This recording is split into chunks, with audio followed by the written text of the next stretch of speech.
Okay, it's been a little tricky. Let's be honest. It's been a little tricky watching the Detroit Pistons this year. They have 3 wins and at the time of this recording, and that's not great. I mean, that's just not great. So, we understand that here at Sports Talk Detroit, and we see a lot of people, there's a lot of videos that are falling off.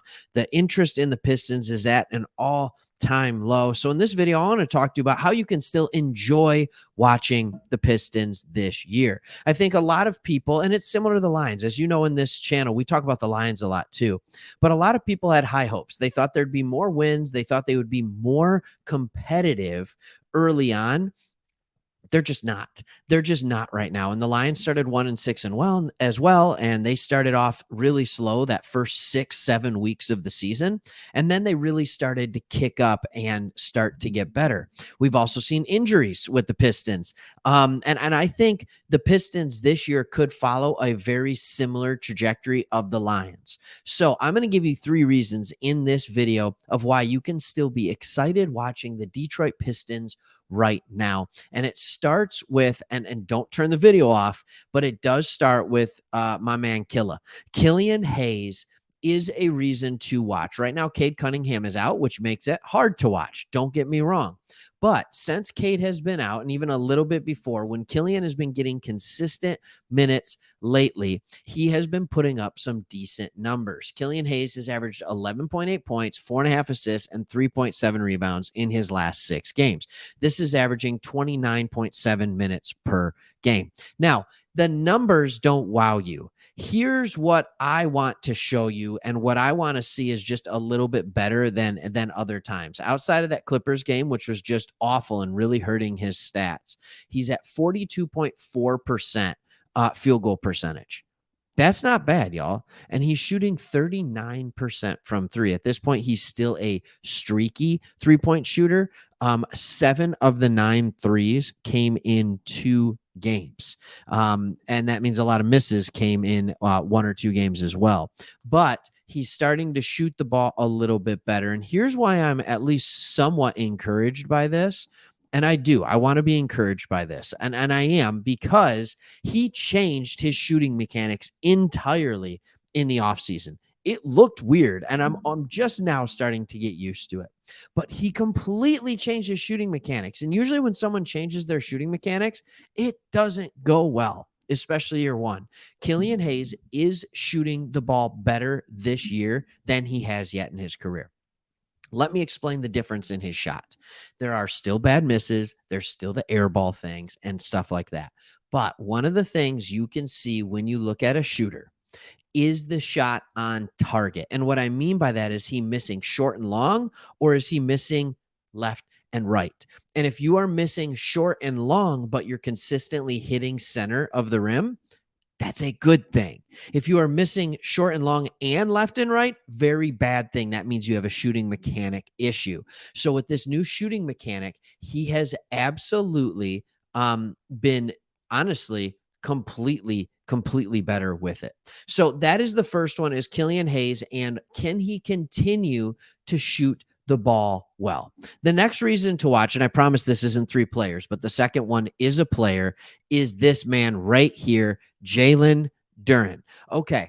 For the 2022-2023 seasons, he's now played in 14 games. He missed a few with that ankle. He's averaging 21.5 minutes, and he has a horrible free throw percentage, but he's averaging 7.4 rebounds and 6.7 points. More importantly, 1.1 blocks. So what he is showing to be, and I'm going to say a name, and I'm going to tell you why he's actually better than that person.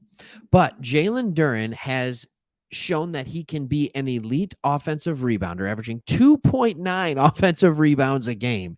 That is huge. So he has the rebounding chops of someone like a Ben Wallace, someone like an Andre Drummond. I'm just naming Pistons we've seen in the past.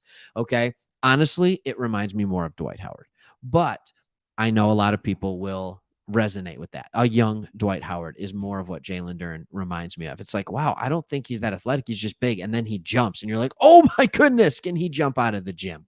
So we look at these stats, we look at these numbers, but here's the difference between Jalen Duren and Andre Drummond, because a lot of people hear Andre Drummond like, oh, okay. Andre Drummond didn't block shots consistently. Jalen Duren plays hard on the defensive end. He's blocking shots.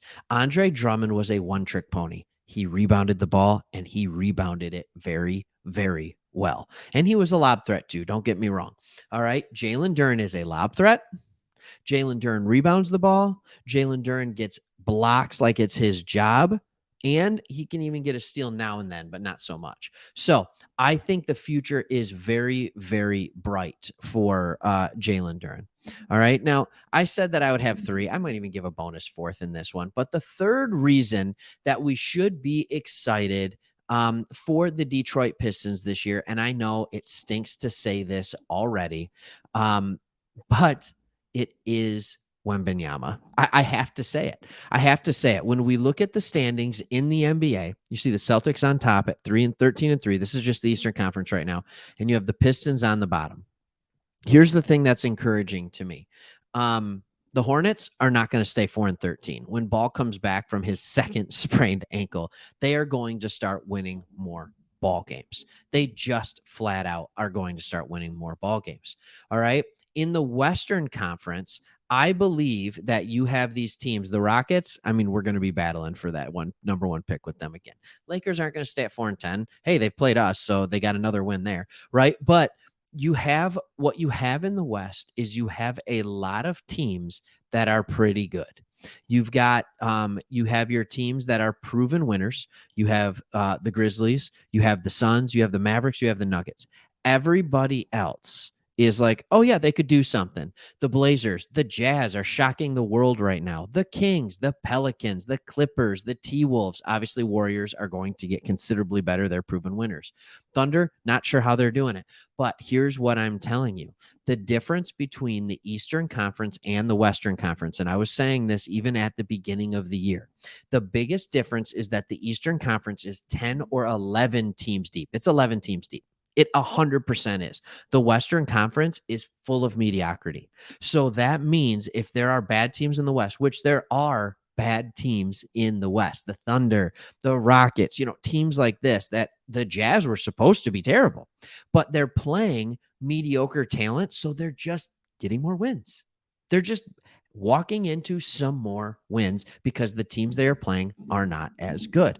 With the Pistons schedule so far, we're 3-14, and it feels like we're playing a perennial contender every single night, doesn't it? That's because in the Eastern Conference, of the 15 teams, 11 of them are playoff teams. Period. And I can't say that about the West. I just can't say that about the West. They're not deep. Remember a few years ago when everybody was talking about how the East and the West are so disproportionate because the West is so much deeper than the East? Well, that is completely flipped. So we need to start learning that's a thing. When you see Wembanyama play and dominate, you realize that that is a franchise-altering player. Can you imagine Victor Wembanyama standing next to Jalen Duren in our front court? Like, are you kidding me with that? The scoring is there. How in the world do you score against us? The paint protection is absolutely ludicrous. Like, this is really going to be something to look to. And I understand that we are 7 months away from the NBA draft. Like, I get it.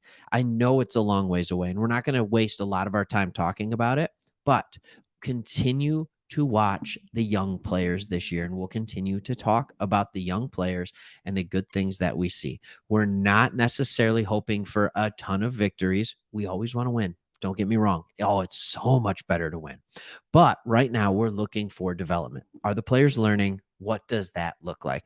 And this is how you can enjoy watching the Pistons this season. Instead of hoping and wishing they'd win every game and then turning it off by the middle of the second quarter because they're already down 15, watch Cade when he gets healthy. Watch Killian. Watch Jaden Ivey, Jalen Duren. Like, this is there are fun individuals to watch on this team, even though they are not quite yet a good team. There are a ton of fun individuals to watch and see what could be next and the potential that they have here.